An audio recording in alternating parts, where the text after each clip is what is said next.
Welcome to In Focus with Ijaz Haider. We begin this evening with a worsening situation in Afghanistan for the government of President Ashraf Ghani. The Afghan National Defense and Security Forces are folding before the Taliban advances in northeast and northwest. As an AP report says, district after district has fallen to the Taliban. In just the last 2 days, hundreds of Afghan soldiers fled across the border into Tajikistan rather than fight the insurgents. Unquote. Afghanistan's National Security Advisor Hamdullah Mohib told Russia's RIA news agency on Monday that government forces had not expected the Taliban offensive, but would, and those are his words, absolutely, definitely counterattack. Most observers believe this is more bluster than any strategy. Bill Roggio, an American commentator on military affairs, tweeted, and I quote from what he said, "Badakhshan is all but lost at this point. The Afghan government abandoned 5 districts, including Wakhan, over the past 24 hours. The Taliban didn't have enough manpower to fully occupy 4 of them, so technically they are contested." I don't think that most people grasp the significance of this. Both Badakhshan and Takhar, 14 of 17 districts Taliban controlled, are teetering on collapse. These are heavy Tajik areas. If the Afghan government can't control Badakhshan, Panjshir comes under direct Taliban threat, unquote. A July 2 long report by Kate Clark and Obad Ali for Afghan Analyst Network details Afghan advances in the north. The report, titled "A Quarter of Afghanistan's Districts Fall to the Taliban Amid Calls for a Second Resistance," paints a grim picture for the Ghani government and Afghan National Security Forces. To discuss the situation further, joined by Dr. Victoria Fontaine, Vice President of Academic Affairs at the American University of Afghanistan, and Hamdullah Hamdard, an eminent journalist based in Kabul. Let me begin with Mr. Hamdard here. Mr. Hamdard, last time you were on my program, we were discussing the situation, and it seems that then and now, the situation, at least as far as the Ghani government is concerned, has worsened.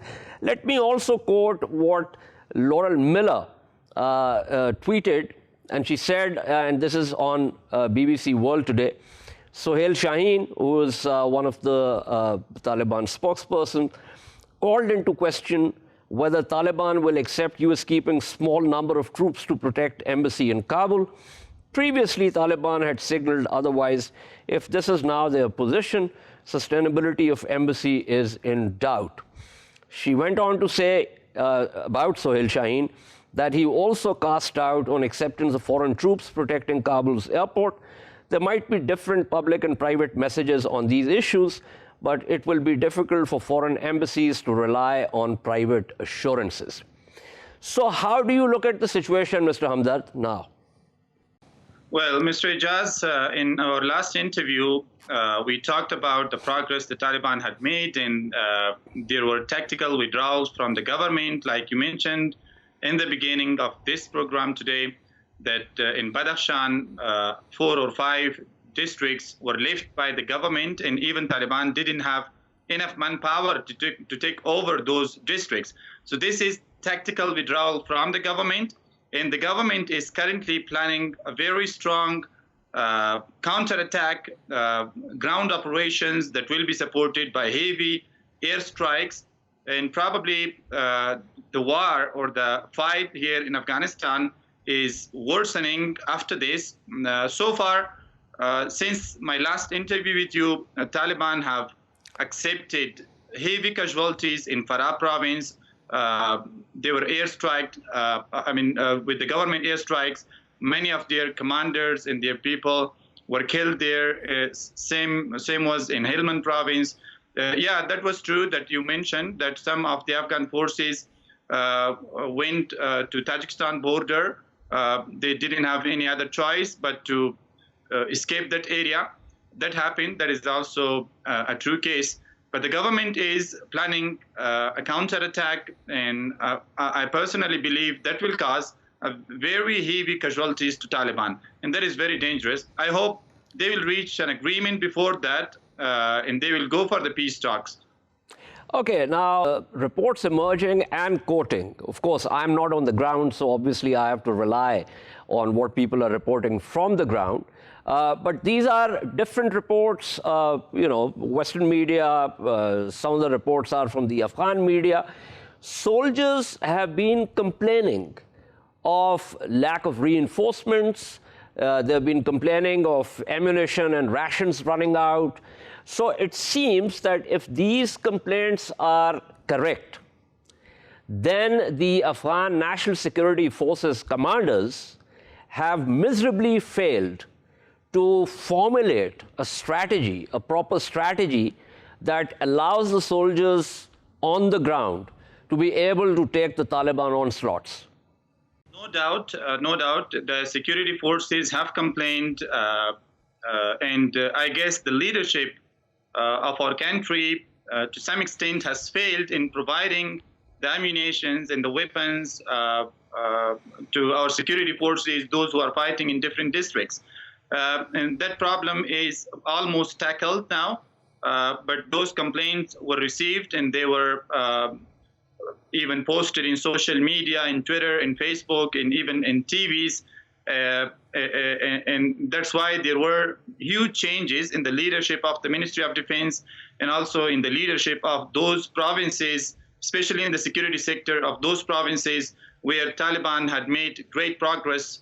For example, I can simply give the example of Paktia province. The governor is now a military guy. He is a general.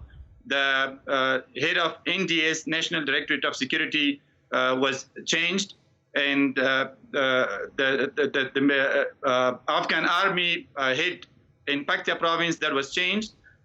And even the head of the security was also changed in Paktia. So 4 people are newly hired in Paktia, and all of them are military people. The changes are brought by the leadership of the government, and now they have those experienced commanders in place in order to tackle these problems and to address those complaints that you mentioned. Those complaints were received by the leadership of the government, by the military administrations here, especially Ministry of Defense, NDAs, and Ministry of Interior Affairs. Even the Minister of Interior Affairs went to Paktia province, Kunduz province, and some other province, and he went to some districts to see those problems or to address those complaints that were received by them. You're right in this, and we witnessed such complaints from the security forces, okay, and they were miserably damaged in those wars against Taliban. Right. So I'll return to you. There are a few more questions, but stay with me, Hamdullah Hamdard. Let me pull in Dr. Fontaine here. Dr. Fontaine, let's begin with the reports emerging across the Western media and media in general, including by Associated Press. Kathy Gannon reported this.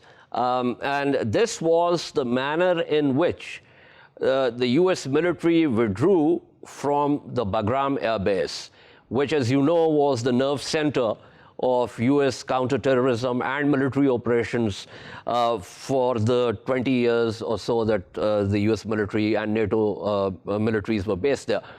So it seems that it's become a metaphor of sorts for the disastrous US-led NATO campaign in Afghanistan. Give me your sense of how you look at the manner of withdrawal and also complaints by the Afghan National Security Forces also that even they were not told when the US troops were actually leaving. Well, I think that the actual date of the departure was no surprise to anyone.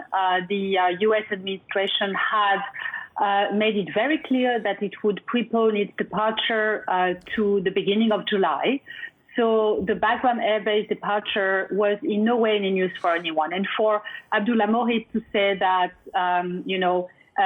this came as a surprise and that the Taliban offensive came as a surprise and et cetera, this is really not, this is harming the credibility of the Afghan government at this time because they're supposed to plan for everything. And the U.S. definitely had made it very clear. Okay, let me stop you there. Let's forget about Mohib for a while. Mohib and the U.S. Obviously have not really been on the best of terms for a long time, and you'd recall some of his statements, after which the State Department actually came, public and said that we're going to cut him loose as far as our security briefings are concerned and other dealings with the Afghan government are concerned.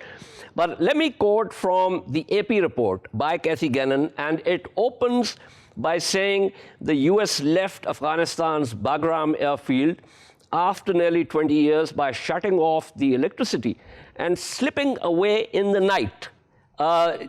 This is not Mohib's formulation. This is not my formulation. This is Ms. Gannon's formulation. Slipping away in the night without notifying the base's new Afghan commander, who discovered the Americans' departure more than 2 hours after they left. So, something needs to be said about, of course, one argument can be, although the Americans haven't mounted that argument, one argument could be that they wanted this for reasons of operational security of the withdrawal. They didn't want to inform the Afghans because they thought that the news could leak and there could be hostile intervention. Absolutely. But again, where I stand in Kabul, and I've just been out of Kabul for 2 days, but I've been here until then. And it was very clear, again, that this departure would take place at that time. So, as you know, the coverage on Afghanistan can be exacerbated by different polarized scenarios. One of those narratives is the U.S. Withdrawal, abandoning of Afghanistan. But from the field, from Kabul, it was always very clear that the departure would take place on July 1st. However, what is definitely of issue here is that this departure, even though it was preempted, it definitely has brought home the reality, both to the Afghan government and to the Afghan people, that this departure has been enacted, and that they are basically left to fight the Taliban and to also find political solutions to their own problem from now on. So I would say that before, the closure of the Kandahar airbase, of different postings throughout Afghanistan, sent a signal, but they did not bring such a blow to the morale of the Afghan public as the closure of the Bagram airbase definitely has. But again, it was no surprise, and no journalist can say that. We all knew it was going to happen. Okay. Now, you also heard Hamdullah Hamdard say that the Afghan National Security Forces are now planning counter-strikes against the Taliban. He also seems optimistic, and he's on the ground, so I won't challenge his position on that. But I want to get your take on how you look at the recent advances and gains by the Taliban and the performance of the Afghan National Security Forces, and whether you're convinced that they still have the capacity to actually retake the districts that they have lost, which have actually fallen like one domino after another. Losses are quickly regained, and the situation on the ground is extremely fluid, which is why many of those areas are called contested areas, because one day they are in the hands of the Taliban, the next day in the hands of the Afghan government. And the Afghan government and security forces definitely have the momentum to retake some of those areas. They have popular support. There has been popular mobilization in different parts of northwest and the north of Afghanistan. If, as you established earlier, now some of the fighting is really close to Panjshir. Panjshir will never fall to the hands of the Taliban. So I think that we can clearly as confident as possible in the capacity of the government to retake some of those areas. And also, what's important and what you've mentioned is that in some areas, the Taliban do not have enough manpower to actually keep hold of those areas. That's right true. now, That's true. I mean, yes, that's true. I mean, I quoted from Bill Roggio's tweet which said that, they've just left the Afghan National Security Forces and the Taliban don't have the manpower to actually, man those areas. But here's something, and this is something that I'm going to take back to Hamdullah Hamdard also. But I mentioned this recent July 2 report by Kate Clark and Ubaid Ali. This is the Afghan Analyst Network report. And it's a long report which looks at, which also has maps, and it maps the districts. It has, other graphs also. Now, let's take the example, and I'm taking this example because it has been widely referred to as symbolic of the callousness at one level and also inefficiency of the Kabul government, and this refers to Daulatabad. Now, Daulatabad fell on 8th June, also after fierce fighting. Now, ANSF did not just fold before the Taliban, they gave a fight. And then after that, they withdrew. On 15th June, the government sent in a commando force which managed to retake the district center. However, the ANP, which is the Afghan National Police, failed to support the recapture, and the commandos were overrun and killed the following day. And you might recall there's about 21 of them. So it seems to me that in terms of an overall strategy of how, for instance, I said in my opening that Hamdullah Mohib says that they were surprised by the Taliban. How in Darwin's name can they be surprised? That means they're just simply not looking at the map. To talk completely neutrally, the government failed in the first stage. They did not plan, or they did not have in mind the Taliban would attack. They should have preparations because they knew that all the international forces are going to withdraw from Afghanistan. The leadership of the government had to prepare for very heavy attacks by the Taliban. In this stage, I guess the leadership of the government failed. But after that, when they are sending some troops to retake some key districts from the Taliban, here also, if they lack the coordination, if there is no proper coordination between those security forces, especially the Afghan National Police and our National Army and NDA's forces, because they are attacking collectively or together in coordination with each other. So a strong coordination is very important here. Otherwise, they will face failures again and again. Okay. And now the government have adopted a new strategy. They withdrew from most of the districts. I understand. Alhamdulillah, I understand. Stay with me. Let me welcome Dr. Rifat Hussain also, who has just joined me. He's head Department of Public Policy at the National University of Science and Technology. Dr. Hussain, thank you for being on the program. Just stay with me. Let me take another, fact. This time to Dr. Fontaine. Now, this is with reference to the arbitrary, manner of governance that I was talking about with reference to so many reports. This is for you, Dr. Fontaine. Now, it says appointment making at the most senior level in the security services has been dire. In 2018, President Ashraf Ghani chose a defense minister who was not only marked by well-documented accusations of the most serious abuses, including torture and sexual assault, but was also ailing. Asadullah Khalid has never properly recovered from a Taliban attempt on his life in 2012.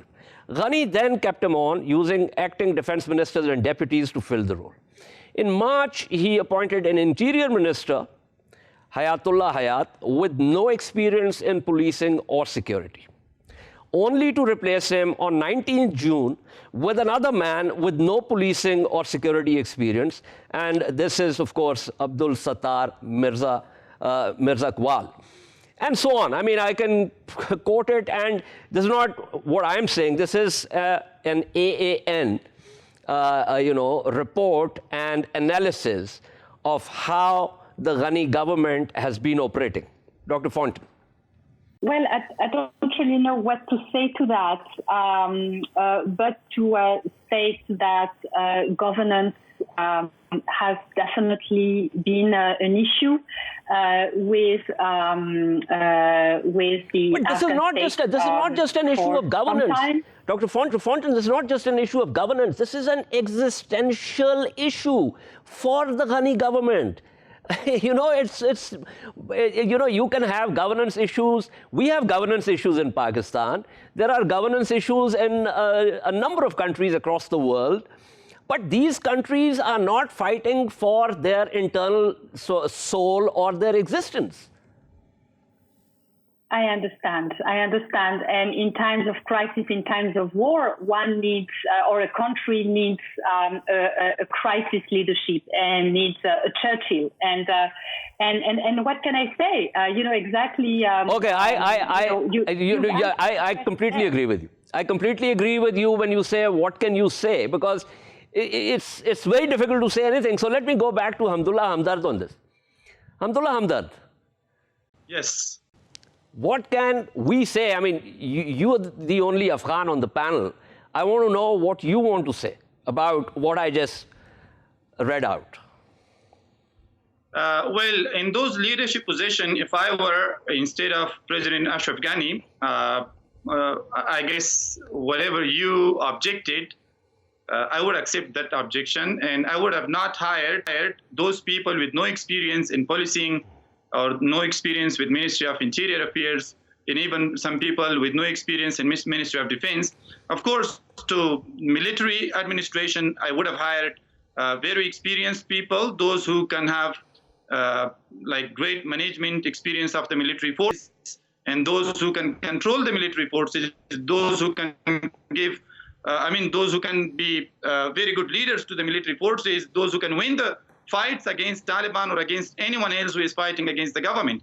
If I were the president, I would have most welcomed this objection, and I personally believe, with lots of respect to our president, but some of the decisions were big mistakes, and that caused lots of casualties to Afghanistan, the Afghan forces, and to our people. Absolutely. The only problem, Abdullah Hamdard, that you're not the president. On our side, when I am looking at Pakistan's policies and I say, I disagree with this, that, and the other, and I wish I were the Prime Minister, but I'm not.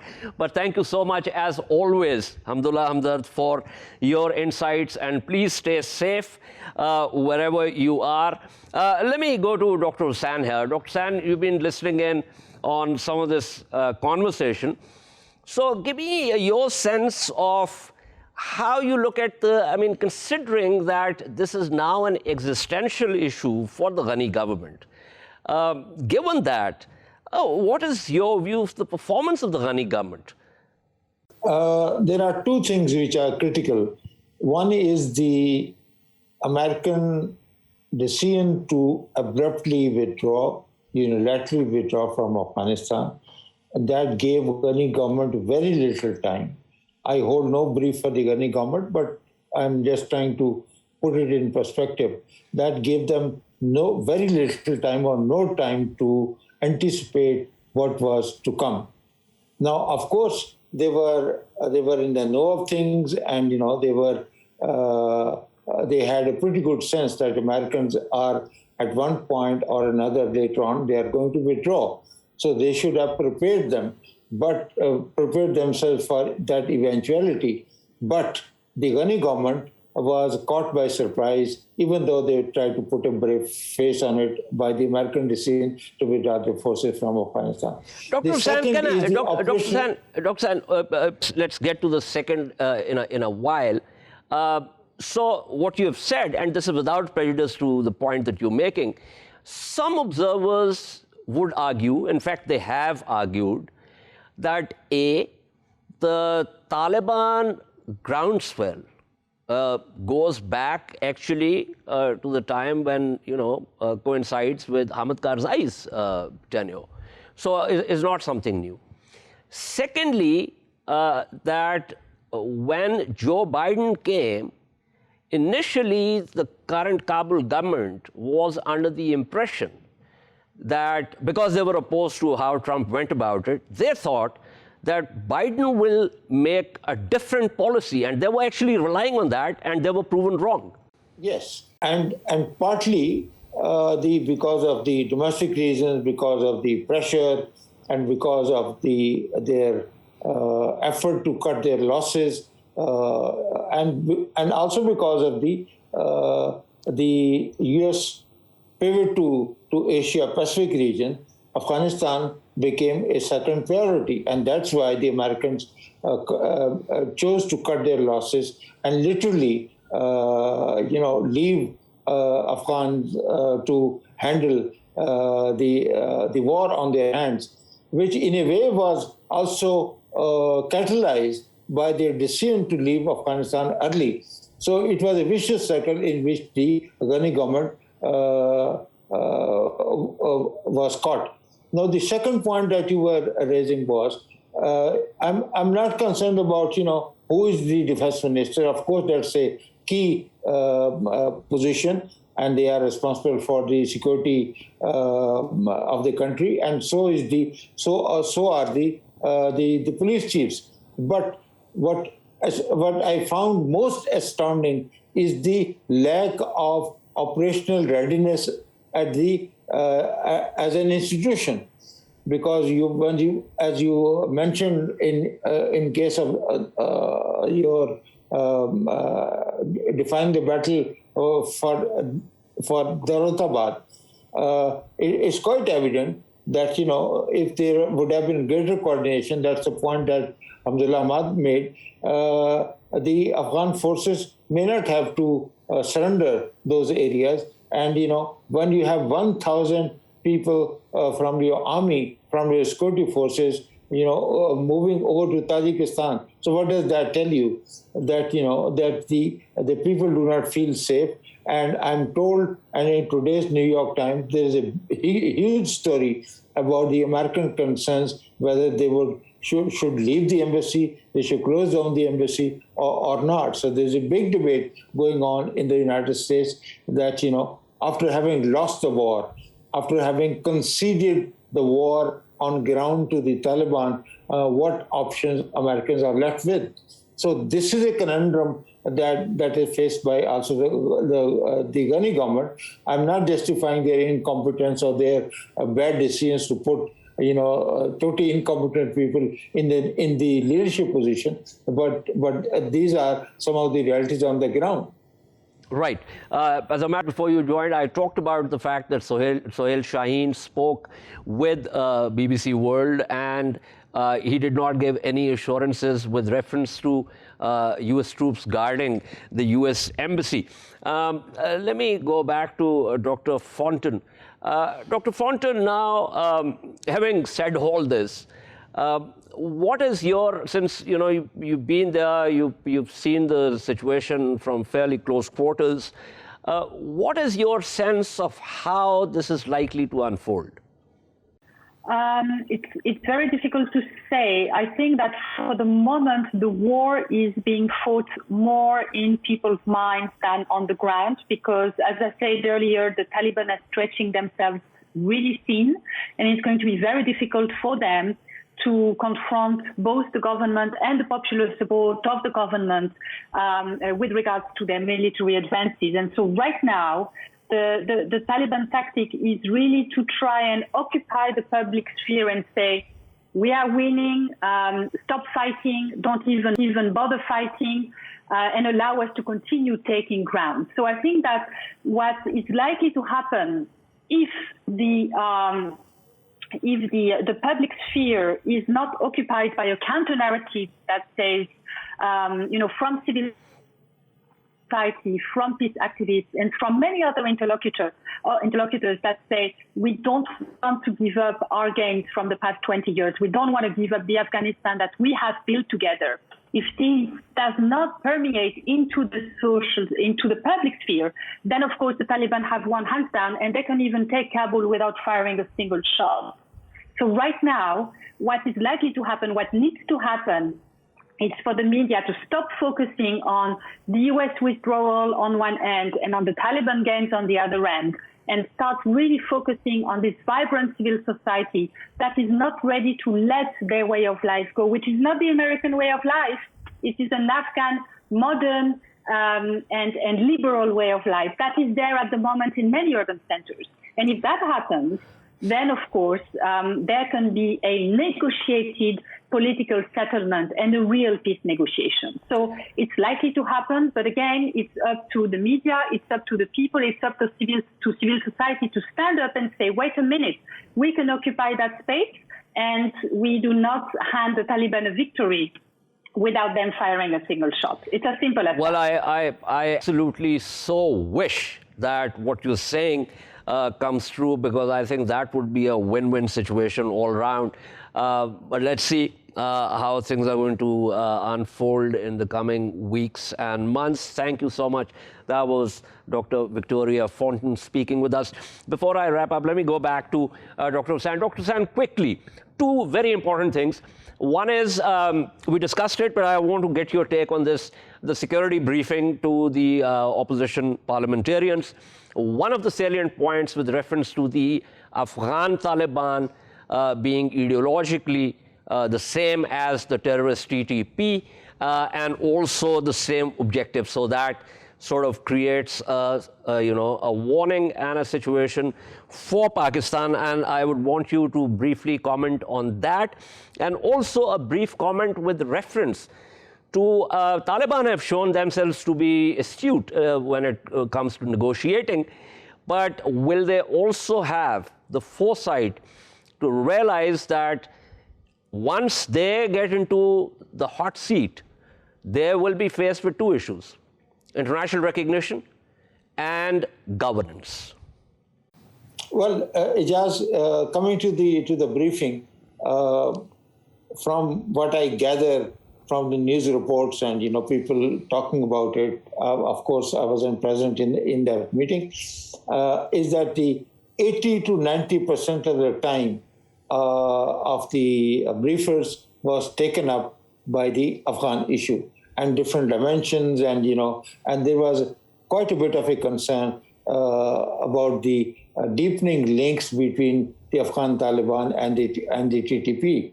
And as somebody put it, that when he came away from this briefing, the impression was that the Taliban are joined, Taliban and TTP guys are joined at the hip, and there's a tremendous concern about the upsurge of the TTP attacks on the Pakistan-Afghanistan border. That's my brief comment on it. The second is how this war will play out. What will be the scenario? I think I do not agree with your previous speaker that it's only a war that's occurring in the minds. But the Taliban have shown the capacity to conquer large areas of Afghanistan, and they are controlling almost 40% of the 400 districts inside Afghanistan. So that's no mean achievement. But do they have? So my question is, do they have? Let's assume that they actually occupy all of Afghanistan. So the next real test is A, governance, and B, foreign relations, international recognition. Do they have the toolkit to deal with those two issues? Well, already they have established themselves their international legitimacy in the eyes of the most people. And should they be able to occupy or conquer bulk of Afghanistan, as they had done in 1996, I think they would still be faced with this issue of international recognition, particularly when everybody is calling on them to abide by their commitment not to seek a military solution to the Afghan problem. And I'm not sure even Pakistan would be willing to accord them the kind of recognition which it had done along with Saudi Arabia and UAE previously. Now, on the governance issue, there's going to be a huge concern for them, because where is the money going to come from? There are two things. One is that, they can increase the poppy cultivation and use it as a source, but they will remain under sanctions because of the world does not want Afghanistan to become a narco state. Now, there are other ways for them to earn money. That is, if they would return to the TAPI or the IPI gas pipelines and projects, then at least, they will have a modicum of resources available to them from which they can govern the country. And it's not that would also require them to understand the importance of multilateral approaches and dilute their hardline positions. But I've just run out of time. Thank you so much. That was Dr. Rifat Hussain speaking with us. We shall take a short break and return to discuss the situation in Myanmar. Stay with us.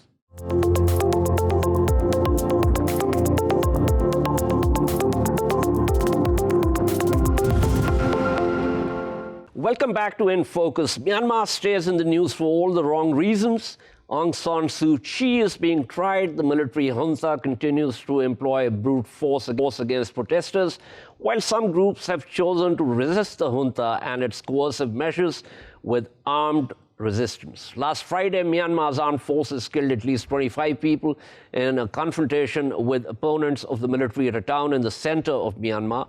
Meanwhile, people are increasingly taking up arms against the generals who seized power in a coup 5 months ago. To discuss the situation further, I'm joined by Dr. Brit Welsh, currently Honorary Research Associate with the University of Nottingham Asia Research Institute, Malaysia and Kuala Lumpur, and Thun Ken, who's an activist and president Burmese Rohingya organization in the UK. Thank you to both panelists. Let me begin with Dr. Welsh here. Dr. Welsh, last time we spoke, there was this effort by the ASEAN to try and, get some kind of modus vivendi, if you will, ended up almost legitimizing the junta. And since then, the junta continues to double down on what it has done following the 1st February coup. So where does the situation stand now, in your opinion? Well, as you may be aware, ASEAN is deadlocked on who they should choose to be the envoy. There are two leading candidates, one from Indonesia and one from Thailand. And I think the divisions within the ASEAN organization has spilled over to who they would choose. The junta is more favorable towards the Thai candidate because they are a military government. So I think this has meant that ASEAN's ability to engage the regime has actually basically stymied. And we also have a situation where the United States has been very slow in terms of its response. We saw some ratcheting up of sanctions yesterday. But again, what's happening is that the international community is unable to effectively put pressure on the regime, and the regime is being legitimized by China and Russia, among other countries, and it's going about its business in a very nefarious way. Right. So one of the things I remember when this started, and you on my program, you had listed the factors that make the junta and the military in Myanmar so powerful within the configuration. Now, one of the things has to do with their businesses. Now, give our viewers a sense of what has the world done in order to basically try and, get the, because their coffers, until their coffers are assaulted, it's not going to work. Well, essentially, the Myanmar military controls at least 40% of the economy directly and other businesses indirectly. We've seen some international businesses leave the country, and those that have tried to leave, such as Telenor, for example, their executives have not been allowed to leave. We have a situation where the military has been, in some ways, protected of a lot of its businesses in terms of where they put their money and also how they begin to allocate allocate their kind of markets and who they work with. And so, in fact, what we're seeing to a certain degree, at least initially, has the economic pressure has not had the same impact, in part because it hasn't been that intensive, and in part because the military has already taken steps to protect those companies. But there are indications that the military is short of cash. And so as a consequence, we see them looking towards their oil and gas sector, to their jade and others to try to get revenue. And I think they're very cognizant of the fact that long-term economic position on the country will be very challenging. This unfortunate dimension is that many of the businesses that involve employing other people, such as in the garment sector, have been very hard hit. So, and those affect many ordinary citizens, not the military. So what we have is a situation where the military has actually been able to stave off economic pressure, but the country itself is beginning to feel it, and ordinary citizens are feeling it because of the issues of inflation and others that are happening on the ground. Absolutely. It's the paradox of sanctions, unfortunately. But let me pull in Mr. Ken here. Mr. Ken, there has also been news about civilians having formed defense forces in certain areas to take up arms against the State Administration Council. That's what the generals dubbed themselves. And they've been using hunting rifles and makeshift weapons. Is that some kind of resistance that could sort of swell up and become potent and challenging for the military, or will they be able to isolate these groups and keep killing people?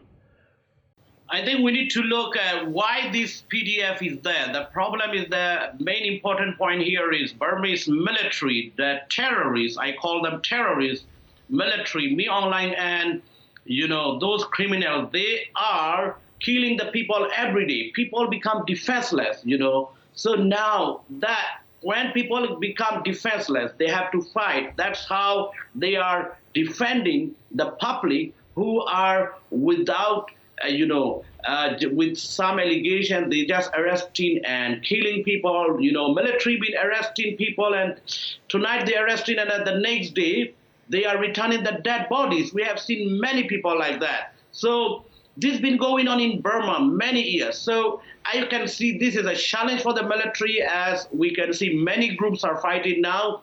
So I think in this point we need to see international community support, PDF forces, because they are fighting against military. Otherwise, if we cannot win this time, these military terrorists, Burmese, the whole population will be in danger much more. It's been going on for many decades. As a Rohingya myself, I have witnessed how Rohingya people were killed by Burmese military in 2017, at least according to a report from Canadian group. 20,000 Rohingya were killed by Burmese military, slaughtered, children burned alive, and women, many thousands of Rohingya women were raped by Burmese military. I'm happy. So this is important that these challenges should happen in Burma to fight. Otherwise, they will be enjoy impunity, and when they got not justice from international side, they're not anything they're facing, and same time the people are not challenged, they will be longer time, they will enjoy, they will go further long term of another 30, 40 years of military dictatorship in our country. So we must fight. Mr. Ken, I'm happy you talked about the Rohingya. Now, before this coup, it wasn't just the Burmese military, but also overall various other ethnic groups, Buddhists mostly, were in favor of the military's excesses against the Rohingya. As a matter of fact, Aung San Suu Kyi got a lot of criticism for being unable, for actually supporting the military's measures against the Rohingya. But it seems to me that the public now, the other groups, the other ethnic groups, have begun to understand now that they are in the line of fire. They've begun to understand the Rohingya plight. Is that sense correct? Very correct, very true. Because, you know, we need to look at that. In Burma, many years, military, you know, propagandas were working. Military propaganda that we Rohingya people are, even though we recognize ethnic group, Burmese military, they are putting us a kind of illegal immigrant. We illegally, you know, came from Bangladesh and, you know, we are fighting without any reason. We try to take land and those kind of a lot of propaganda. They try to, you know, spread up as a whole country. We have seen even under National League for Democracy time, 2015, after much more we have seen, unfortunately. We shouldn't see that. So that's the thing of propaganda. Now, the people are realizing if in Rangoon, Mandalay, which is a capital city, if military can come in your house and they can take away, they can straight away they can kill you, and they can also take away your so wealth. You basically, so if they can do this in a large city, so other ethnic groups are now getting a taste of what the Rohingya went through. But before I wrap up quickly, Dr. Welsh, what is your sense of where this is likely to go? I mean, is there going to be a groundswell of resistance, armed resistance? Where do you think that the armed resistance by the citizenry will actually be able to somehow, you know, upend the general's agenda or put the Burmese military on the back foot? Is that optimistic, or, you know, how is it going to unfold? I think from the onset, this coup has been very different than the past. I think it's that every day in Myanmar, every day people are protesting against this the junta. And I think that the fact that many of the ordinary protesters are taking up arms indicates that they see this as a long haul, and that they see that their strategies has to change and be more confrontational against the violence that they are experiencing. Is it going to be something that's going to be resolved in the short term? No. But I think that we're going to see a continued escalation of the violence. We're going to see a economic and humanitarian hardship. And this in turn will continue to put pressure on the junta. It's not going to be something that's going to be resolved immediately. But do not underestimate the will of the Myanmar people. They are continuing to resist this rule at the face of thousands being arrested, many being killed, hundreds of thousands being displaced. Absolutely. Thank you so much. That was Dr. Welsh. Thank you also to Mr. Ken for speaking with us. This is all from In Focus this evening. We shall see you tomorrow at the same time. Keep following our latest updates on social media at indus.news. Good night and goodbye.